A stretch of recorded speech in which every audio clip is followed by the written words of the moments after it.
네, 4.6절로 들어가도록 하겠습니다.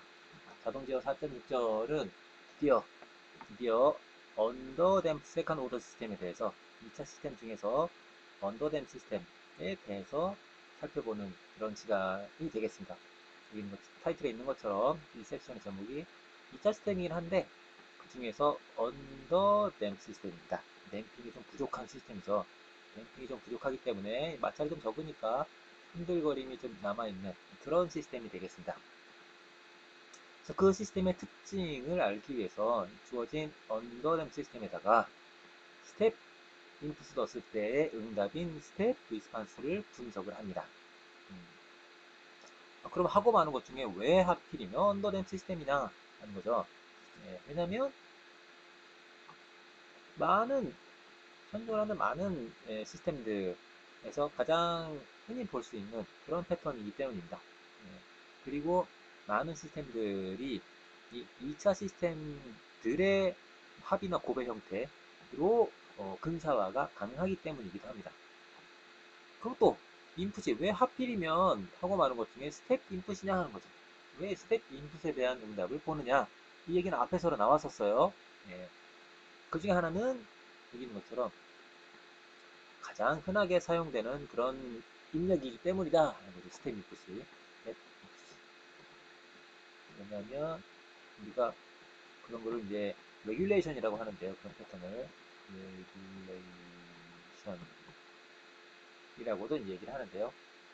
에, 명령어가 레퍼런스 혹은 커맨드라고 하는 것이 내가 혹은 내가 원하는 값 입력을 우리가 보통 뭐라고 하냐면 레퍼런스라고도 합니다. 그래서 입력 변수라는 것을 우리가 R이라고 많이 씁니다. 우리 책에서도 R을 많이 쓰죠. 혹은 커맨드라고도 씁니다. 커맨드. 혹은 desire, 우리가 원하는 값, desired value라고도 씁니다. 뭐 이런 것들을 혼용해서 씁니다. 근데 이게 이런 것들이 상수인 경우,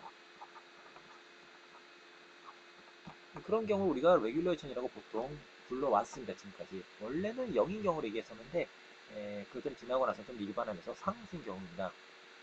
뭐 온도가 얼마가 되라, 혹은 뭐 전압이 어댑터 여러분 전압이 뭐 몇 볼트가 되라, 전류가 얼마가 되라, 속도가 얼마가 되라, 뭐 자동차 움직이는데 그 크루즈 컨트롤 할 때 뭐 시속 뭐 100km가 되라 라든지 전부 다 이런 것들이 상수가 되라 라는 거죠. 그래서 스텝 인풋이라고 하는 게 가장 흔하게 사용되는 그런 인풋의 패턴이 되겠습니다. 그두 번째, 그럼 왜 하필이면 또 그러면 좋으냐 하면 스텝 인풋은 여러분들이 여기 푸리어 트랜스폼 해보면 알겠지만 굉장히 많은 무수히 많은 주파수 성분들을 포함을 하고 있습니다.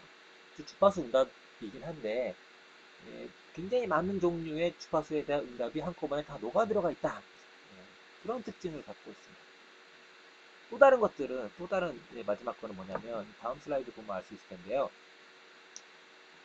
인풋이 이런 게 아니라 뭐 이렇게 생겼다 할지라도 이런 것들도 스텝 인풋들의 합의 형태로 리니어 컨비네이션이라고 하는데 우리가 3장에서 이 얘기를 했었죠. 합의 형태로 만들 수 있기 때문이다 라는 거죠.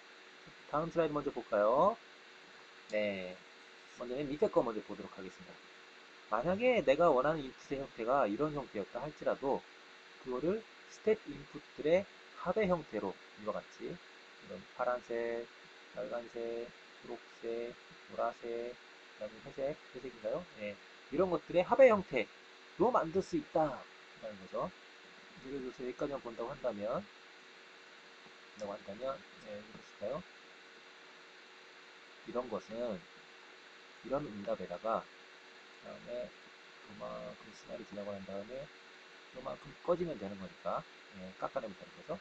이 두 개를 합하면 이런 패턴을 만들 수가 있겠죠. 그래서 그렇다라는 거였습니다. 여러분 7장에 가면 미안합니다.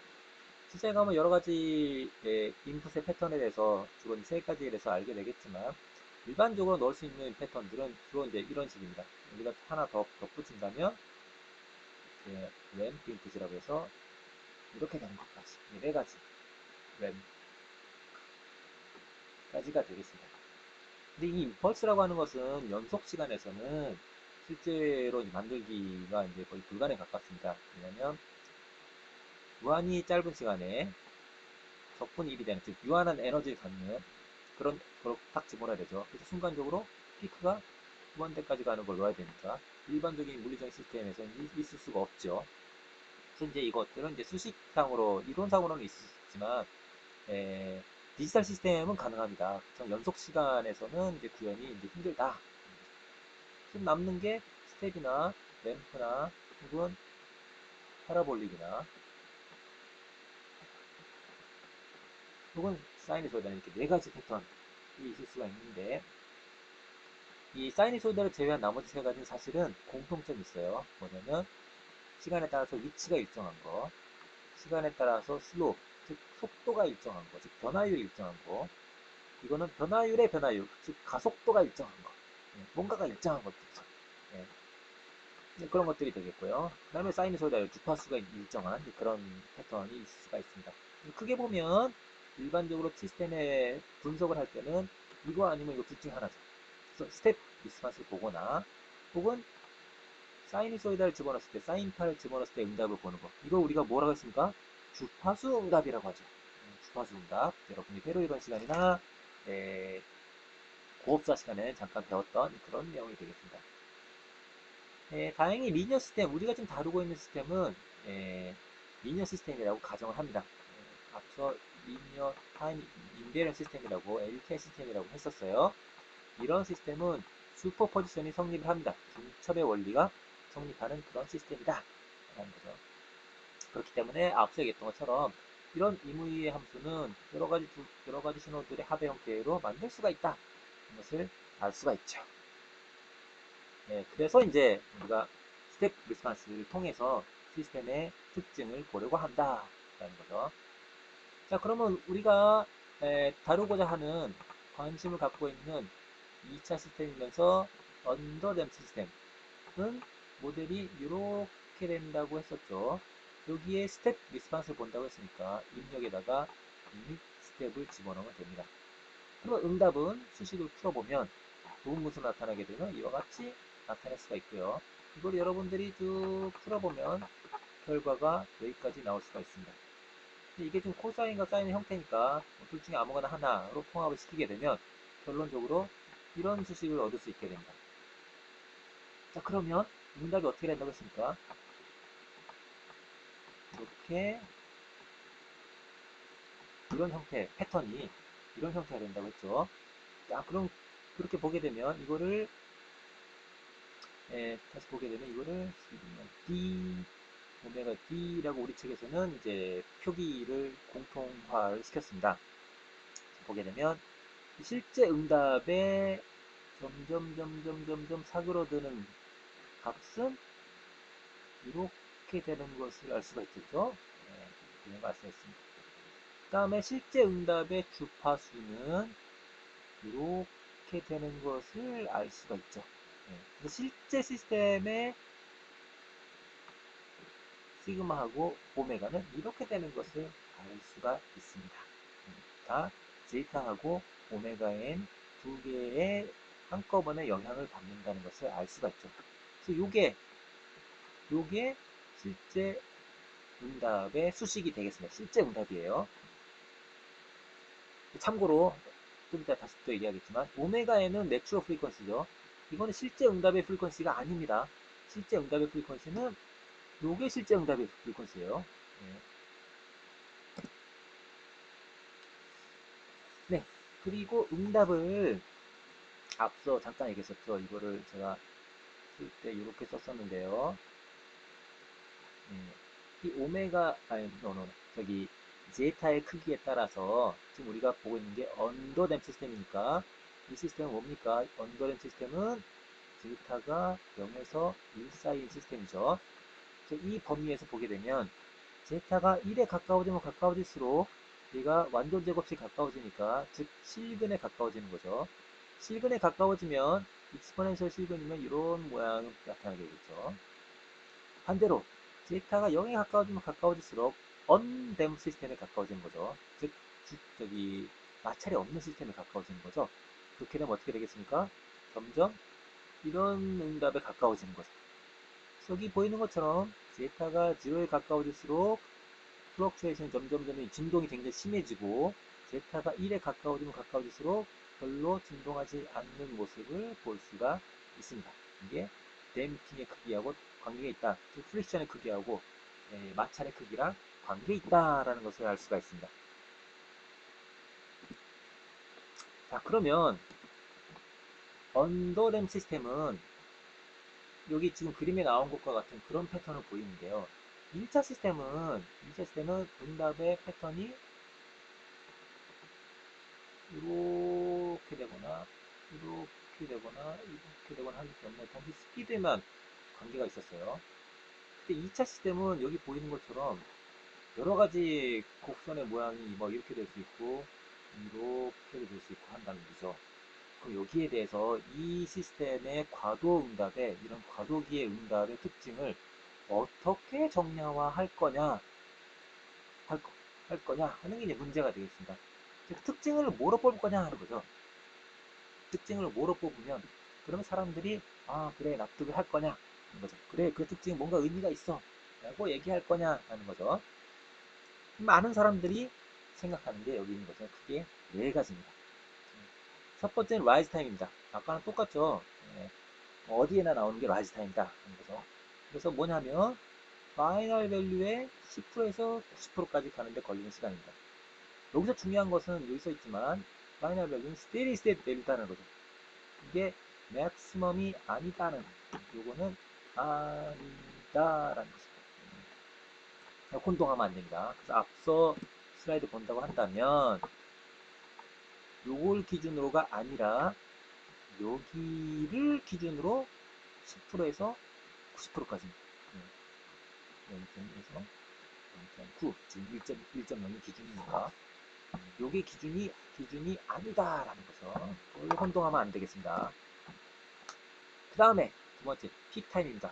뭔가 꼭지점이 있어 라는 거죠. 꼭지점이 있으니까 꼭지점에 도달할 때까지의 시간을 보자 하는 거죠. 좀 불필요한 거 좀 지우겠습니다. 진짜 짠짠짠짠짠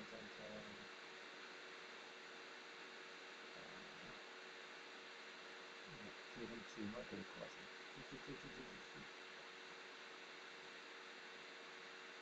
네, 많이 지우겠습니다. 됐습니다. 이 정도는 충분합니다.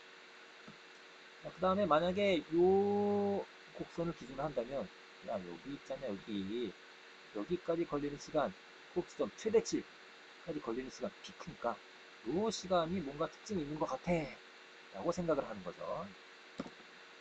그럼 세 번째 퍼센트 오버슛입니다. 야 뭔가 내가 가야 될 곳은 여기인데 여기 지나쳐 버렸어 하는 거죠. 얼마나 지나치냐 하는 거죠. 예, 얼마나 많이 지나쳐? 그게 여기에 비해서 이게 몇 배냐 하는 거죠. 몇 배냐. 그 비율. 그래서 퍼센트라고 쓴 거죠. 그래서 오버슛이 몇 프로나 되냐 하는 거죠. 몇 프로나 되냐. 뭐에 비해서? 파이널 밸류, 즉 정상 상태 값에 비해서 몇 프로나 되냐 하는 겁니다. 마지막으로 세틀링 타임입니다. 세틀링 타임. 1차 시스템도 똑같이 있었죠. 예. 세틀링 타임 뭐냐면 내가 가야 될 곳은 여기인데 최종적으로 수렴해서 흔들흔들거리는 수렴을 해서 적어도 이 오차를 그 이후로는 절대로 벗어나지 않게 되는 그 시간이 세틀 다운되는 정착되는 시간이 이게 얼마냐 하는 거죠. 예. 즉 나는 예를 들어서 나는 2% 오차 범위 안에 집어넣고 싶은데 시간이 얼마나 흐르면 2% 범위 안에 들어가는 걸 보장할 수 있냐는 거죠. 예를 들어서 2% 범위라면 이렇게 오차가 될 텐데요. 여기도 오차 들어갔다가 다시 삐져나오죠. 그럼 여기서는 오차 범위 안에 들어갔다는 거 보장할 수 없는 거잖아요. 다시 나와버리니까. 그러면 안 되는 거죠. 한번 들어가서 거기서 절대로 빠져나오지 않게 되는 그 최초의 시간, 이 얼마냐 하는 게 세틀링 타임의 정의가 되겠습니다. 즉, 내가 지정한 오차 범위 안에 정착하게 되는 시간이 언제부터냐 라는 게 세틀링 타임의 정의가 되겠습니다. 그거를 2차 시스템에서도 잠깐 얘기했지만 우리 책엔 주로 이제 2%를 기준으로 하고 그게 1% 기준으로 할 수도 있고 5%를 기준으로 할 수도 있습니다. 자, 그러면 정의는 이제 우리가 살펴봤습니다. 하나, 둘, 셋, 네 개 살펴봤다는 거죠. 그렇게 하면 이 각각의 정의를 수식을 통해서 유도를 해야 되겠죠. 그래야 관계식을 알 수 있으니까. 관계식을 알아야 뭔가를 변화시키려면 뭐를 다른 거를 어떻게 변화시키면 되는지를 알 수가 있으니까 관계를 알아내야 되겠다는 거죠. 그래서 각각을 관계식을 하나 살펴봅니다. 앞서 얘기했던 것처럼 이 응답은 관계식이 이렇게 되고 이거의 실제 주파수는 요거다라는 거고, 그렇죠? 그리고 아까 얘기했던 것처럼 라이즈 타임은 파이널 밸류 기준으로 10%에서 90%까지고, 픽 타임은 꼭 시점에 이를 때고, 세트링 타임은 내가 허용한 오차 범위 안에 들어가서 절대로 거기서 빠져나오지 않게 되는 시간을 얘기하는 거고, 퍼센트 오버슛은 정상 상태에서 얼만큼 벗어나게 되는지의 그 비율을 의미한다고 얘기했습니다. 자, 그럼 이거 어떻게 우리가 앞서 있었던 4개의 파라미터들을 관계식을 구할 수 있을 거냐 하는 거는 수식을 우리가 몇 번 미분을 해보면 금방 알 수가 있습니다. 자, 보도록 할까요? 네, 첫 번째 픽타임 되겠습니다. 네, 픽타임은 말 그대로 피크 때 값이니까 2분이 0이 되는 값이겠죠. 2분이 0이 되는 때 값을 봅니다. 봤더니 수식이 이렇게 됐어요. 그럼 이거는 0이 아니고 이것도 0이 아니니까 여기 0이 돼야 되겠죠. 사인이 0이 되는 것은 여기가 180도의 정수배면 되는 거죠. 그렇죠? n파이 됩니다.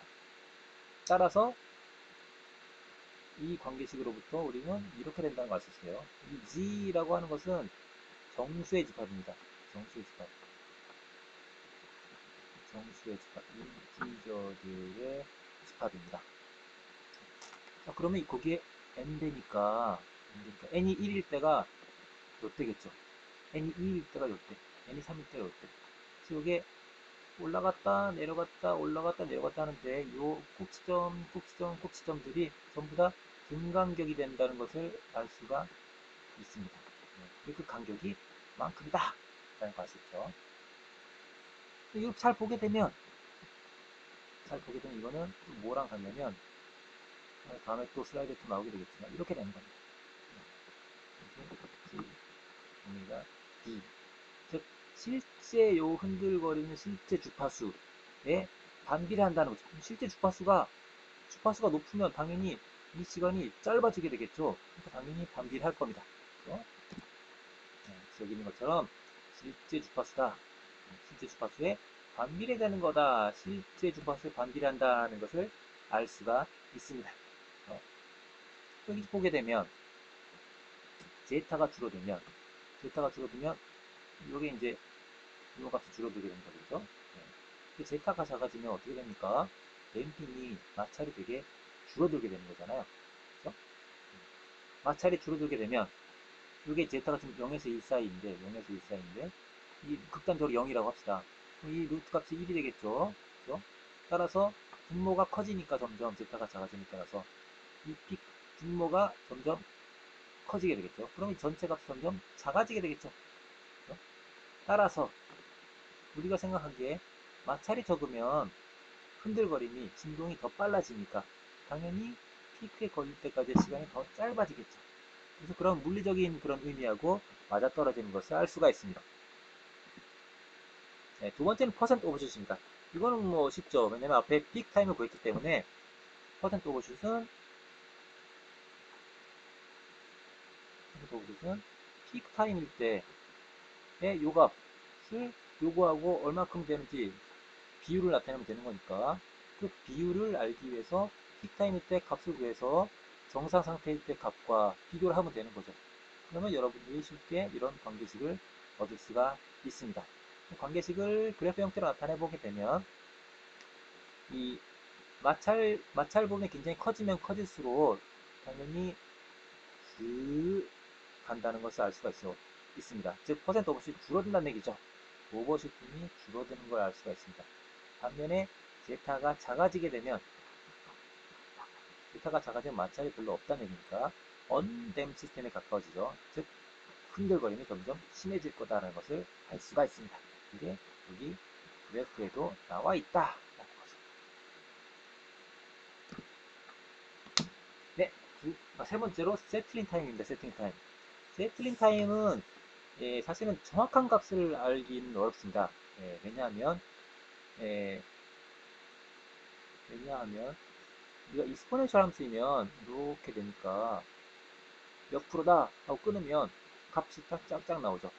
근데 지금은 언더랩 시스템이기 때문에 이렇게 되는 거죠. 이렇게 이게 딱 맞으면 뭐 쉽게 알 수 있을지도 모르겠지만 그러려는 보장이 없으니까 그래서 우리 근사적으로 구합니다. 어떻게 구하냐면 이 곡선 최소한 이 안에는 여기 있으니까 가장 worst case인 가장 최악의 경우인 이 곡선 기준으로 봤을 때 내가 희망하는 오차 범위 예를 들어 2%라면 이렇다는 거죠. 안에 들게 되는 시간을 구해보자. 그래서 구했더니 근사적으로 이렇게 되더라 하는 거죠. 대략 이렇더라. 구하게 되면 이렇게 되고 이 값이 시그마 D하고 같습니다. 여기는 프록시메이션이 붙어 있어요. 그걸 알 수가 있습니다. 이렇게 해서 세팅 타임을 구할 수가 있게 됩니다. 이 세틀링 타임은 마찬가지로 시그마 D라고 되어 있는 것처럼 시그마 D가 점점 크면 클수록 절대값이 점점 크면 클수록 굉장히 짧아질 거다. 좀 금방 수렴하게 될 거다 하는 것을 알 수가 있습니다. 시그마 D가 크다는 것은 이게 이렇게 되는 얘기니까 당연히 좀 더 빨리 수렴하게 되겠죠. 자, 좀 전에 봤던 거는 2% 오차 범위 안에 들어갈 때 얘기고요. 1%나 5%인 경우는 대충 이와 같은 형태로 근사식을 여러분들이 얻을 수가 있습니다. 그리고 앞에 제가 보여줄 때 분자가 4라고 됐잖아요. 우리 책에 보면 4라고 돼 있어요. 우리 책뿐만 아니라 다른 자동제어 교과서들 텍스트북에 보면 다 그렇게 돼 있습니다. 근데 4로 그 상수값이 되는 게 아니고요. 상수로 딱 정해져 있는 게 아니고요. 여기 밑에 그래프에 있는 것처럼 이 제타에 따라서 다 다릅니다. 제타에 따라 다른데 대략 4 근처다라고 이제 근사화를 시키는 겁니다. 근사화. 대충 이렇다는 것. 3.9니까 3.9에서 4.7 정도로 베타가 0에서 이 정도 움직일 때 변하는데 이 정도면 대충 4 정도로 생각해도 되지 않냐 라는 거죠. 마지막 네 번째 라이즈 타임입니다. 라이즈 타임은 우리 책에 보면 이렇게 나와 있어요. 표가 제타하고 노멀라이즈 라이즈 타임하고 정확히 말하면 이거 곱하기 이제 오메가 n이 되는데요. 이 두 개의 관계가 이렇다라고 돼 있어요. 문제는 라이즈 타임을 실제로 이제 구하고 그것과의 관계를 이제 그 관계식을 유도를 하고 싶은 건데요. 이게 유도하는 것도 이제 마찬가지입니다. 우리가 제타하고 이 라이즈 타임 곱하기 지금 내추럴 프리퀀시죠. 뭐 비슷한 얘기지만 이거의 관계를 나타내는데 이제 데이터가 있을 거잖아요. 그 데이터들을 이제 근사화시키는 그런 관계식을 얻는 거죠.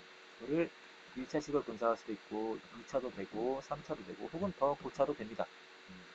고차로 되는데 지금 보게 되면 실제 데이터하고 구분을 해보면 좀 잘 보이는지 모르겠는데요. 이 블랙으로 된 게 실제입니다. 블랙으로 된 실제이고 1차로 근사하게 되면 초록색인데 많이 벗어난 걸 알 수가 있습니다. 그렇죠? 많이 벗어나 있죠. 근데 2차로만 근사화시켜도 파란색이죠. 거의 비슷하죠. 이게 파란색이죠. 여기 파란색. 그 다음에 이게 블랙이고 그 다음에 여기가 여기 레드가 되는 거죠. 3차는 이제 더 근사화가 되겠죠. 지금 보면은 이 세 개가 2차나 3차나 실제나 거의 겹쳐 있는 것을 알 수 있습니다. 거의 겹쳐 있죠. 따라서 뭐 2 이상이면은 뭐 아무거나 써도 거의 비슷하지 않냐 라는 것을 알 수가 있죠. 심지어는 이것도 많이 씁니다. 여러분들 보기엔 이게 굉장히 큰 것처럼 보일지 모르겠지만 초록색과 이게 경우에 따라서는 그 정도 호처럼 뭐 상관없다 라고 생각할 수도 있으니까요. 중요한 거는 이런 관계가 있다는 거죠. 라이즈 타임하고 내추럴 프리퀀시하고 반비라는 관계가 있구나 하는 것을 알 수가 있습니다. 네, 간단한 example이 있어요. 모델이 numeral example이 주어져 있을 때 이 시스템의 4개의 파라미터를 알고 싶다 하는 거죠. 이 시스템의 과도응답의 특징을 알 수 있는 정량화된 파라미터 값들을 알고 싶다. 해서 한번 구해봤습니다. 먼저 구하기 위해서 우리가 구했던 이 4개의 파라미터 관계식들이 제타하고 오메가 n의 관계식들이기 때문에 먼저 여기서 제타가 오메가 n이 얼마고 제타가 얼마인지를 구해내야 되겠습니다. 그랬더니 이렇게 나왔다고 해요. 그래서 관계식에다가 대입하고 대입하고 대입하고 대입을 했습니다. 그랬더니 뭐 1차식이나 뭐 실제나 2차식이나 별 차이가 없는 걸 알 수가 있죠. 그죠?